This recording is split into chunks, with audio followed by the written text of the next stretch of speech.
पंजाब में मैं इस समय मौजूद हूं और राघव चड्ढा पंजाब को रिप्रेजेंट कर रहे हैं संसद में।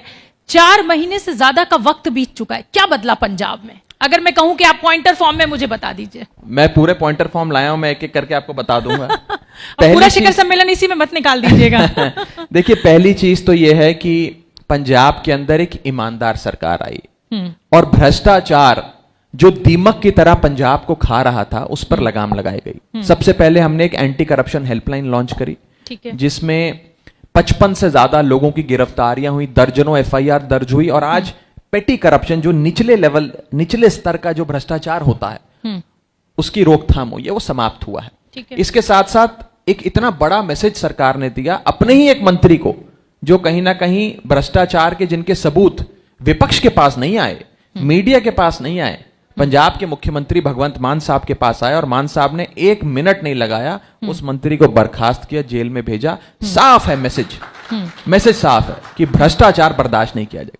दूसरी बड़ी चीज, 300 यूनिट मुफ्त बिजली पंजाब के हर परिवार को हर महीने 1 जुलाई 2022 से मिलने लग जाएगी। लोग कहा करते थे पंजाब का तो खजाना खाली है, कहां से ये लोग दे पाएंगे?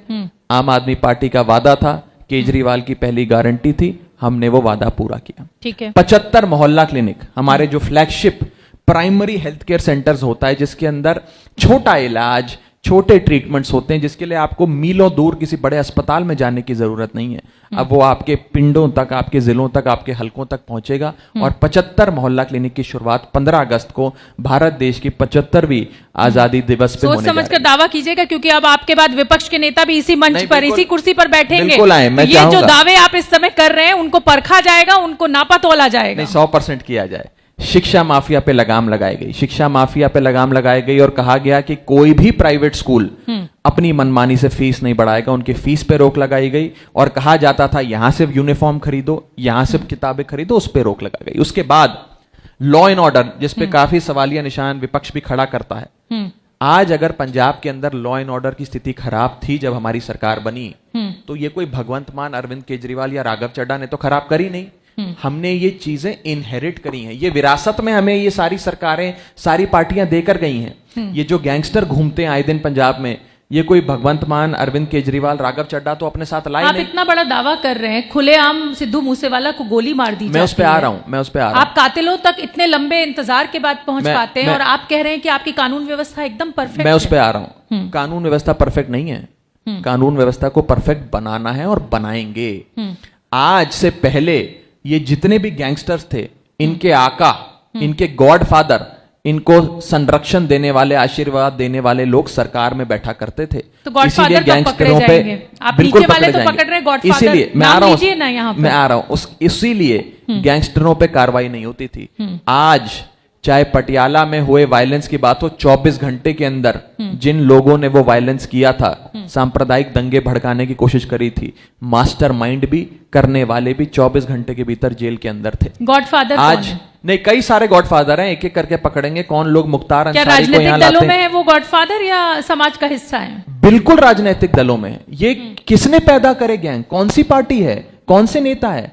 ये गैंग राजनीतिक फायदे के लिए और पैसे कमाने के लिए नेताओं ने पैदा करे हैं, जिसका भुगतान आज पंजाब को करना पड़ रहा है। लेकिन अच्छी बात यह है कि अब अगर कोई वारदात होती है शोभना जी, तो कार्रवाई होती है, लोग गिरफ्तार होते हैं। मैं आपको बता दूं कि आम आदमी पार्टी की सरकार ने, भगवंत मान साहब की सरकार ने, सरकार बनते ही एक anti gangster task force AGTF, जिसकी खूब चर्चे हैं पूरे सूबे में, उसका गठन किया, उसको गठित किया, बढ़िया अफसर उसमें लगाए। और मुझे बताते हुए खुशी है कि अभी तो 4 महीने भी नहीं हुए एंटी गैंगस्टर टास्क फोर्स को बने, 264 गैंगस्टर्स को इस फोर्स ने गिरफ्तार किया। 264 गैंगस्टर। मुख्तार अंसारी पे आना चाहिए। मैं उस पे आऊंगा 55 से ज्यादा गाड़ियां सीज करी गई, 206 से ज्यादा इलीगल वेपन सीज करे गए, 57 से ज्यादा crime modules, gang modules bust करे गए। हाँ। कहने का मतलब यह है कि अब लॉ एंड ऑर्डर बेहतरी की ओर है। और मैं आपको विश्वास दिलाता हूं, पंजाब सरकार, मान सरकार आने वाले समय में लॉ एंड ऑर्डर की ऐसी स्थिति पंजाब में बनाएगी कि देश के राज्य सरकारें मुख्तार हमसे अंसारी, सीख लेंगे। मुख्तार अंसारी नहीं, मुख्तार अंसारी पे तो मैं बस इतना कहना चाहूंगा, यहां पर बैठे लोग जो सरकार में थे, जो गृह मंत्रालय संभालते थे, बड़े बड़े मंत्रालय संभालते थे, उन लोगों ने सांठ गांठ के तहत, नहीं नाम मैं नहीं लूंगा, आप आने वाले समय में सरकार की कार्रवाई देखिएगा, मुझे विश्वास है कि मान सरकार उस पर कार्रवाई करेगी। उन लोगों ने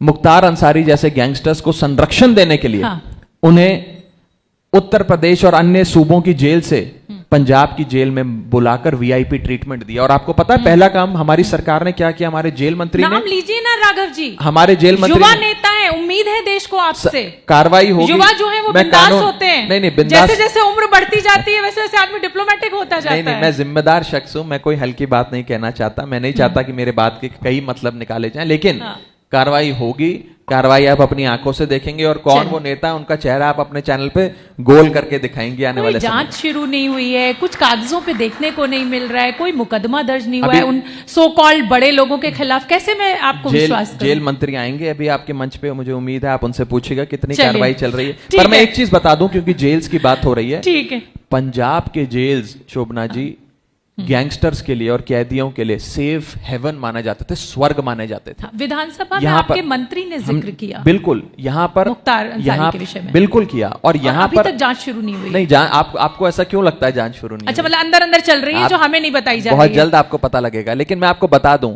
कि जेलों के अंदर एक ऐसी व्यवस्था पुरानी सरकारों ने बनाई जहां mobile phones, iPads, internet, VIP कमरे, सारी सहूलतें मौजूद। अब आगे बढ़ूंगी, हमने आते ही जेलों का वीआईपी कल्चर खत्म। आगे बढ़ूंगी।